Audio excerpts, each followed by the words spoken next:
그제 성공적으로 첫 공연을 마친 우리 예술단이 조금 전 이 북측 예술단과 함께 한 무대에 올랐습니다. 네, 어떤 노래를 부르는지 등의 자세한 내용은 공연을 마친 저녁 때쯤 소식이 들려올 것으로 보입니다. 신범철 국립외교원 교수와 관련 내용 짚어보겠습니다. 안녕하십니까? 예, 안녕하십니까?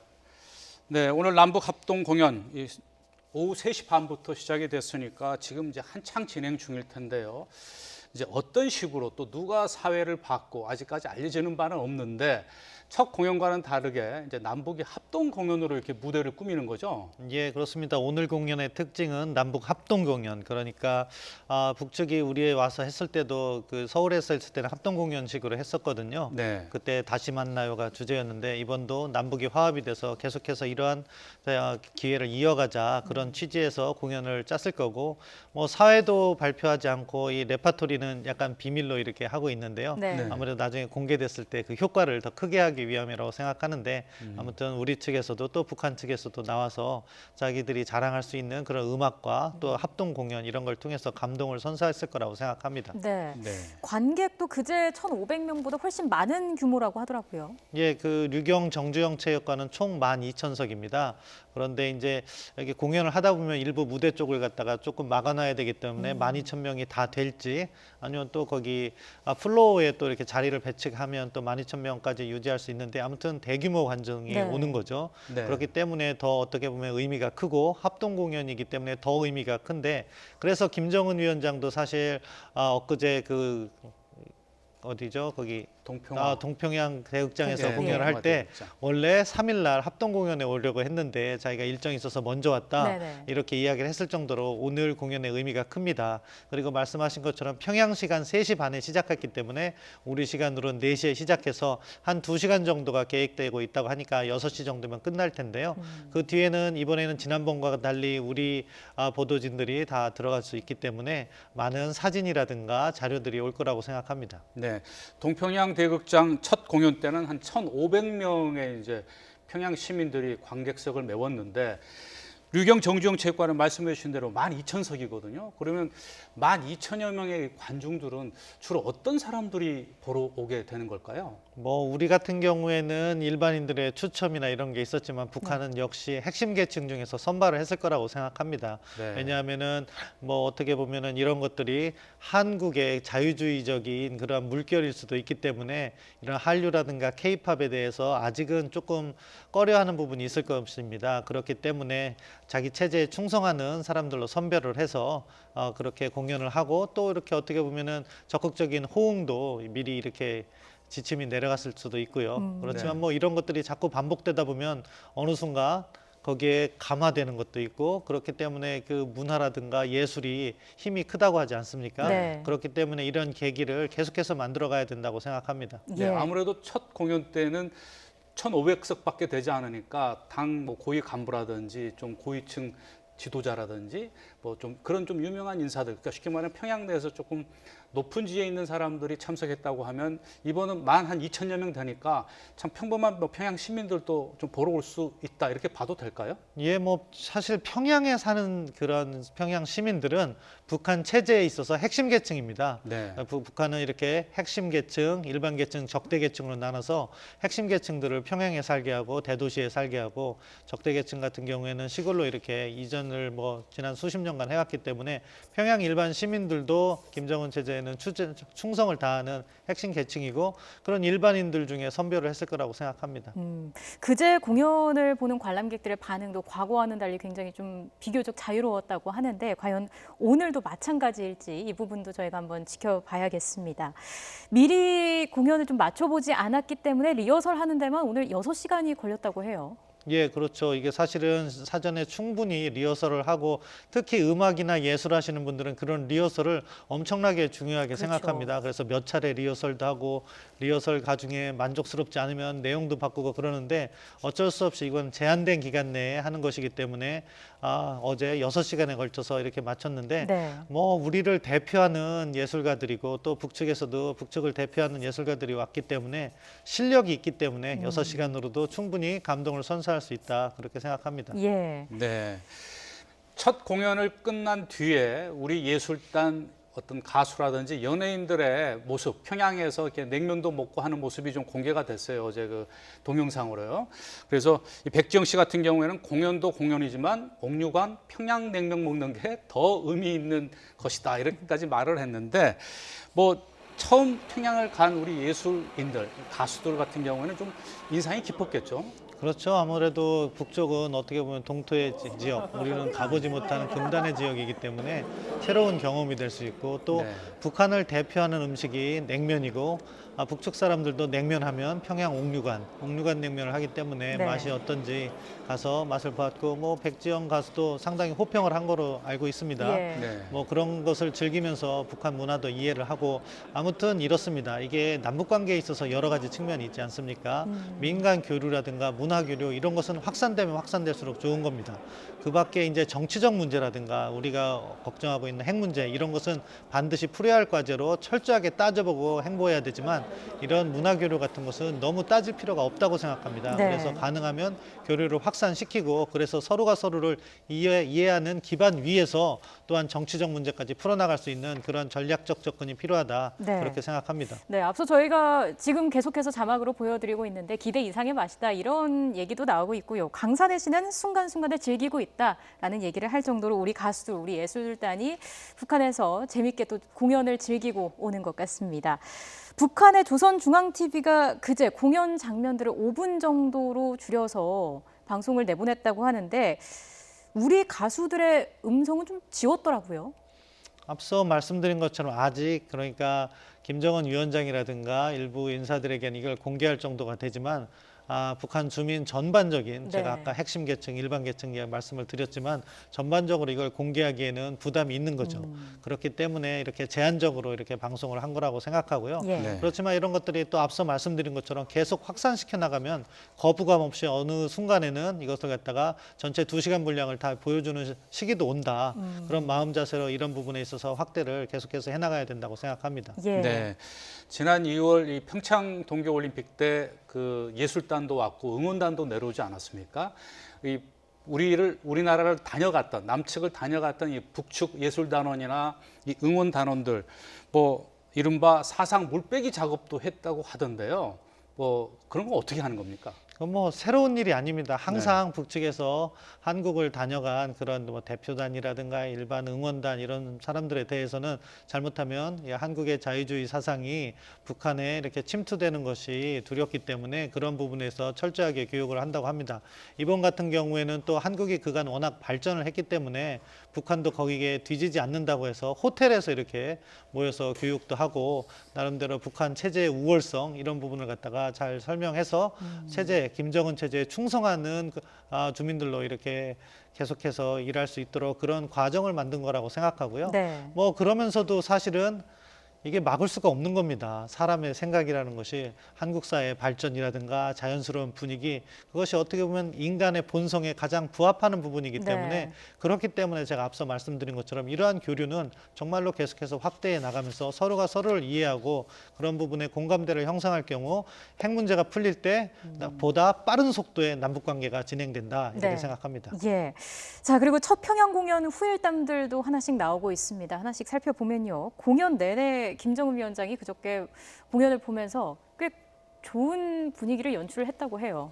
예, 두 가지 측면이 있다고 생각합니다. 아무튼 지금 상황에서 북한도 남북관계 개선이 필요한 그러한 문제가 있기 때문에 적극적으로 그쪽을 응원하는 모습을 보여주는 측면이 있고요. 다른 한편은 김정은 위원장은 아무래도 북한에서 특수 계층이기 때문에 네. 한국 문화에 대해서 얼마든지 접근을 할 수 있었을 겁니다. 그런 측면에서 한국인으로서 자기도 즐길 수 있다고도 생각하는데 그런 두 가지 측면이 있는 거죠. 한편으로는 보여주기 측면도 있을 테고 예. 다른 한편으로는 정말 즐겼을 수도 있다고 생각합니다. 네. 네. 이 봄이 온다라는 이제 그 타이틀로 첫 평양 공연을 하지 않았습니까? 그래 거기에 고무돼서 이 김정은 위원장이 가을이 왔다라는 제목으로 9월에는 서울에서 공연을 하자고 제안을 해서 이제 대대적으로 보도가 됐는데 오늘 이제 도종환 문체부 장관이 즉석에서 그냥 일시적으로 한 말이다라고 이렇게 밝혔거든요. 신교수 교수는 어떻게 평가하십니까? 예, 뭐 그 분위기에 도취돼서 나올 수 있는 이야기라고도 충분히 생각하고요. 그런 부분에서 봄에 어떻게 보면 대칭은 가을이 아니겠습니까? 봄은 씨앗을 뿌리고 가을은 씨앗을 결실을 겨두는 그런 계절이기 때문에 가을까지 이러한 좋은 분위기를 이어가자 그런 취지에서 이렇게 이야기를 했다고 생각합니다. 예. 그런 부분은 우리도 뭐 받아들일 수 있는 부분이기 때문에 계속해서 이런 것을 사실 북한에서 김정은 위원장의 말이 차지하는 것이 절대적이기 때문에 이러한 교류 협력을 하는 또 하나의 근거를 우리는 또 찾은 겁니다. 너희들 위원장이 이거 계속해서 문화교류 이어가자고 하니까 우리 이렇게 계속하자 왜 이걸 갖다가 막느냐 이런 하나의 명분도 될 수 있기 때문에 우리는 이러한 이야기를 계속해서 확대 재생산시켜서 문화교류, 민간교류만큼은 적극적으로 나가는 그런 접근을 보여야 된다고 생각합니다. 예, 그만큼 분위기가 좋았던 게 아닌가 싶기도 한데 올해 들어서 김정은 위원장이 광폭 행보를 보이고 있습니다. 뭐 일각에서는 왜 이러나 싶을 정도로 좋은 분위기가 유지되고 있는데 어떤 의도가 있다고 보십니까? 그렇다고 생각합니다. 이미 올해 김정은 위원장의 행보는 신년사에 잘 나타나 있다. 그러니까 작년까지 자기 스스로 핵무력을 완성했다가 선포하고 올해부터는 변화된 모습을 보이면서 북한이 처한 어려운 상황을 이렇게 타개해 나가려는 그러한 계산이라고 생각합니다. 네. 신년사에 나타난 건 세 가지인 거죠. 핵은 어떻게 해서든 보유하고 실전 배치로 간다. 두 번째는 남북 관계는 아주 혁신적으로 이렇게 개선시켜 나간다. 그리고 올해 70주년이 되는 정권 출범 기념을 갖다가 성대하게 한다. 그렇기 때문에 외교적이나 경제적 고립을 탈피하려는 행보를 하고 있는 것이고 그렇기 때문에 핵 문제에 있어서도 협상의 여지를 남겨두고 어떻게 보면은 이러한 판을 바꾸려는 행보를 하고 있다고 생각합니다. 예. 이제 우리 입장에서는 그것을 역으로 이용해야 되는 거죠. 북한이 지금 어려운 상황을 맞고 있기 때문에 그런 것을 계기로 해서 비핵화 대화를 주선하면서 북한에게는 핵을 내려놓더라도 너희들이 충분히 생존해 나갈 수 있다 이런 확신을 주면서 그리고 비핵화와 남북관계 개선을 같이 나가야 되는데 네. 이것이 이제 관련된 국가들이 많아지면 많아질수록 복잡한 이렇게 방정식으로 전개되거든요. 이것을 주도하기 위해서 우리가 보다 치밀하고 철저히 계산된 행보를 해나가야 될 때다 그렇게 생각합니다. 예, 네. 그러니까 정리를 해보자면 이제 27일에 남북 정상회담이 있는데 그 전에 진정성 확보를 위한 차원이다 이렇게 해석을 해봐도 될까요? 그렇죠. 김정은 위원장 지금 현재 입장으로서는 지금 남북 정상회담에서 무언가 성과를 얻어내야 됩니다. 네. 그걸 바탕으로 해서 또 미북 정상회담 그리고 그 밖에 뭐 4자라든가 3자의 종전선언이나 이런 것까지 다 구상하고 있을 겁니다. 그런 차원에서 남북 관계만큼은 자신도 뭔가 할 의지가 있다 이런 것을 보여주기 위함이라고 생각하는데요. 네. 그렇다고 해서 뭐 하루아침에 김정은 위원장이 180도 바뀌었다. 그렇게 또 저희가 믿어서는 안 되기 때문에 진정성을 이해하면서도 검증할 건 검증하고 예. 그러면서 우리가 관계를 차근차근 진전시켜 나가는 그러한 접근이 필요하다고 생각합니다. 네. 문정인 그 대통령 외교안보 특보도 그 일본 언론과의 인터뷰에서 김정은 위원장이 전략적 결단을 한 것 같다. 결국은 핵미사일 개방과 경제 재건을 동시에 진행하려고 했지만 국제사회와의 관계 개선 없이는 모든 게 어렵다라는 걸 알고 어떤 경제 재건을 위해서 이렇게 대화에 나서는 것 같다라고 얘기를 했거든요. 신교수 교수는 어떻게 보십니까? 예, 뭐 그런 측면 충분히 이해하고 동의합니다. 왜냐하면은 김정은 위원장이 계속해서 집권 이후에 사실적으로는 2012년부터 본격적으로 집권 활동을 했을 텐데 그때 이야기했던 것이 병진이고 한쪽에서는 핵을 보유하면서도 다른 한쪽으로는 경제를 발전시킬 수 있다 이렇게 해서 계속해서 밀고 왔습니다. 그런 것들이 또 어느 정도 들어맞았던 시기도 있습니다. 그러니까 2013년부터 2016년까지는 북한의 경제가 계속해서 상승을 했던 거죠. 네. 왜냐하면은 중국 경제의 상승에 따른 낙수 효과를 입고 있어서 북한 경제가 아주 상승 곡선을 걷고 있는데 국제사회의 제재는 그렇게 강도가 높지 않았거든요. 그런데 어떻게 보면 김정은 위원장의 전략적 실수라고 생각하는데 네. 2016년, 17년에 너무 많은 도발을 하면서 국제 제재가 급속도로 강화됐습니다. 그래서 작년에 나온 마지막 제재를 통해서 볼 때 북한은 대외 경제의 95%가 차단당하는 어려움을 겪고 있는 거죠. 예. 그러니까 올해는 이것을 바꿔야 되겠다는 그런 인식을 한 것이고 그걸 문정인 특보께서는 전략적 결단이다. 그러니까 경제적 고립과 외교적 고립을 탈피하기 위해 위해서 무언가 협상에 임하고 있다. 그 부분을 또 우리는 기회를 보고 있는 거고요. 근데 다 과연 이제 비핵화 부분을 북한이 어떻게 생각하느냐, 그 부분에 있어서 우리가 원하는 방식의 비핵화까지 나올 것이냐, 아니면은 과거로 돌아갈 것이냐, 이 부분이 지금 관건인데, 우리 남북 정상회담과 미북 정상회담이 그렇기 때문에 아주 중요한 문제다. 이게 네. 뭐 어떻게 보면은 한반도의 미래를 좌지우지할 수 있을 정도의 중요한 시기다, 그렇게 생각합니다. 예, 네, 지금 덧붙여서 제가 하나만 또 예. 궁금한 게요. 북한 김영철 이 통전부장 또 노동당 부위원장이기도 한데 우리 취재진을 갖다 통제해서 강력히 항의를 하니까 숙소까지 찾아와서 이례적으로 양해 바란다, 사과한다까지 했습니다. 어떻게 보면 이제 대화 분위기를 깨지 않기 위해서 한 건데 거기서 이 김명철 통전부장이 한 말이 남측에서 말하는 천안함 주범 김영철입니다라고 얘기했거든요. 이게 농담조로 했는데 전문가께서 보실 때 어떤 의미로 한 것 같습니까? 뭐 일종의 역심리전이라고 생각합니다. 저는 어떻게 보면 남북 교류의 측면에서 이 북한 문제를 바라보시는 분들은 그런 부분에 있어서 충분히 넘어갈 수 있다 이렇게 생각하실 수도 있는데, 저 같은 경우는 안보의 시각에서 이걸 바라보기 때문에 천안함이나 연평도 포격 같은 북한의 도발은 사실은 우리가 반드시 짚고 넘어가야 된다고 생각하는데, 북측에서는 지금 이게 천안함 사건에 대해서 계속해서 부인을 하고 있기 때문에 오히려 내가 천안함 주범이라고 불리운다 하면서 사실상 내가 하지 않았다는 그러한 메시지를 주는 거라고 생각해요. 그런 부분은 우리가 지금 남북관계 개선을 위해서 특별히 어떻게 보면 문제 제기를 하지 않고 있는데, 우리가 내부적으로는 그러한 문제에 있어서 확고한 안보 의식과 이런 것을 가지고 가면서 북한 문제에 접근해 나가야 된다, 그렇게 생각합니다. 예, 앞서 말씀해 주신 것처럼 한반도 정세를 결정짓는 운명의 봄이 성큼 다가왔습니다. 이제 남북 정상회담과 관련해서는 일정은 정해졌고요. 내일 실무회담이 열리게 되는데 어떤 내용들이 다뤄지게 될까요? 예, 내일 같은 경우에는 의전, 경호, 보도에 관한 그렇게 실무회담입니다. 그래서 우리도 의전 비서관과 경호처장 그리고 춘추관장에 가서 그런 부분에 있어서 어떻게 협력해 나갈 것인가 하는 부분이고, 이건 어떻게 보면은 행정적 절차에 관한 문제이기 때문에 크게 다툼이 없을 거라고 생각합니다. 네. 쉽게 합의가 이루어질 거라고 생각하고요. 그 밖에도 뭐 통신에 관해서 실무회담을 4월 중에 갖기로 했는데 그건 아직 날짜가 확정이 안 됐습니다. 그리고 보다 중요한 의제 부분과 관련해서는 아마 4월 18일 날 고위급 회담이 다시 열릴 것으로 생각하는데, 네. 우리 정부는 기존에 밝힌 3가지가 있습니다. 비핵화 문제, 그리고 신뢰 구축을 통한 영구적 평화체제 문제, 교류 활성화 문제, 이 3가지 의제를 북측에 잘 전달하는 것이 이제 관건이고, 북한은 지난번 고위급 회담에서 리선권 조평통위원장이 뭘 그렇게 구체적으로 하느냐, 그 뭐 이게 전체적으로 포괄적인 의제 하나면 되지 않겠느냐 이렇게 얘기하는데, 그거보다는 저희가 조금 더 구체적으로 가야지 된다고 생각합니다. 예. 왜냐하면은 결국 정상회담에 하면 지난 1, 2차 정상회담에도 보면은 보도문이 나옵니다. 합의문이라는 것이 나오죠.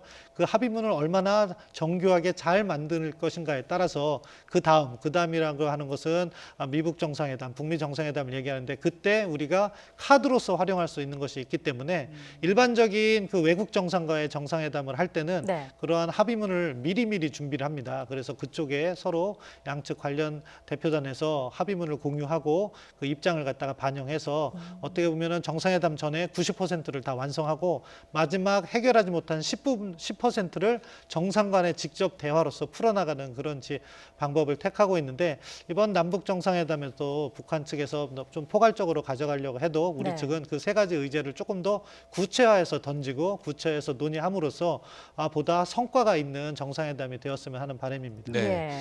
내일 실무회담 말씀해 주신 대로 의전, 경호, 보도와 관련한 부분이기 때문에 뭐 합의하는데 별 문제가 없을 것이다.